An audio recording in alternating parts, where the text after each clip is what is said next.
ప్రతిఘటన టీవీకి స్వాగతం. క్షణక్షణం మీకోసం. తెలంగాణలో 10 ఏళ్లు అధికారంలో ఉన్న బీఆర్ఎస్ ప్రభుత్వం వరంగల్ గడ్డపై కాళోజీ కళాక్షేత్రాన్ని పట్టించుకోలేదని సీఎం రేవంత్ రెడ్డి అన్నారు. తాను అధికారంలోకి రాగానే కాళోజీ కళాక్షేత్రం నిర్మాణాన్ని పరుగులు పెట్టించి ఇవాళ ప్రారంభించడం జరిగిందన్నారు. బీఆర్ఎస్ ప్రభుత్వం పనులు చేయకపోగా అభివృద్ధి పనులు పూర్తి చేస్తున్న వారి కాళ్లల్లో కట్టెలు పెడుతుందన్నారు. కేసీఆర్ చేసిన అప్పులకు 1000 కోట్లలో వడ్డీ కష్టమని అన్నారు. తెలంగాణలో కాంగ్రెస్ ప్రభుత్వం మహిళల కోసం అనేక పథకాలు అమలు చేస్తుందని, కేసీఆర్ అనే మొక్కను తెలంగాణలో మొలకెత్తి ఇవ్వరని సీఎం రేవంత్ రెడ్డి అన్నారు. కిరాయి మనుషులతో అభివృద్ధిని అడ్డుకోవాలని చూస్తే ఊరుకునేది లేదని, ఊచలు లెక్క పెట్టవలసిందేనని సీఎం రేవంత్ రెడ్డి అన్నారు.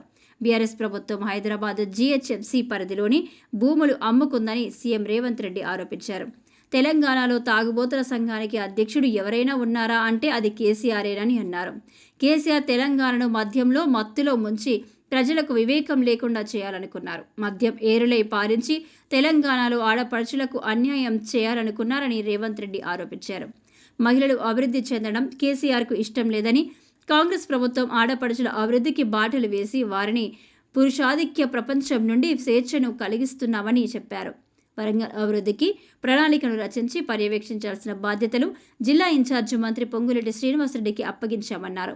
ఆ బాధ్యతలను ఆయన నెత్తిన వేసుకుని పూర్తి చేసే పనిలో ఉన్నారని మంత్రి పొంగులేటిని అభినందించారు.